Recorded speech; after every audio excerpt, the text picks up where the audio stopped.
வணக்கம், இது உங்கள் தினக்கதிர்.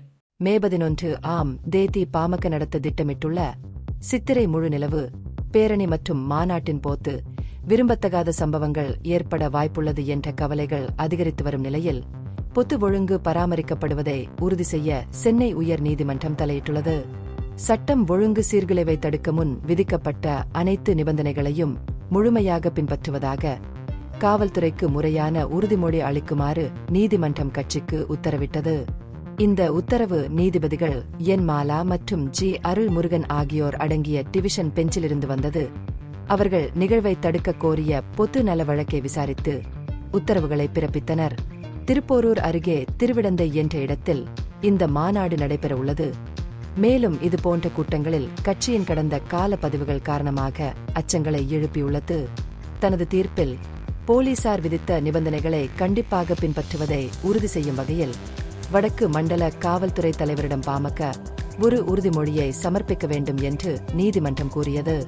இந்த நடவடிக்கை ஏற்பாட்டாளர்களை பொறுப்பேற்க வைப்பதற்கும் பேரணியின் போது அமைதியான நடத்தைக்கான கட்டமைப்பை வழங்குவதற்கும் நோக்கமாக உள்ளது.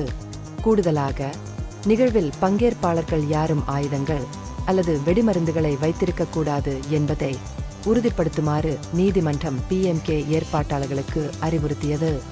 வன்முறை அபாயத்தை குறைப்பதற்கும் பங்கேற்பாளர்கள் மற்றும் பொதுமக்களின் பாதுகாப்பை உறுதி செய்வதற்கும் இந்த நிபந்தனை நோக்கமாக உள்ளது. பாதுகாப்பை வலுப்படுத்த வடக்கு மண்டல IG நிகழ்வை உன்னிப்பாக கண்காணிக்கவும் பெஞ்ச் உத்தரவிட்டது. சட்டம் ஒழுங்கு சீர்குலைவதை தடுக்க தேவைக்கேற்ப கூடுதல் பணியாளர்களை நியமிக்க காவல்துறை கேட்டுக் கொள்ளப்பட்டுள்ளது. ஏற்கனவே நடைமுறையில் உள்ள 42 நிபந்தனைகளுக்கு மேலதிகமாக கூட்டத்தை ஒழுங்குபடுத்த தேவையான கூடுதல் நிபந்தனைகளை விதிக்க நீதிமன்றம் அரசாங்க அதிகாரிகளுக்கு சுதந்திரத்தை அனுமதித்தது. மாதம்பாக்கத்தைச் சேர்ந்த ஜே.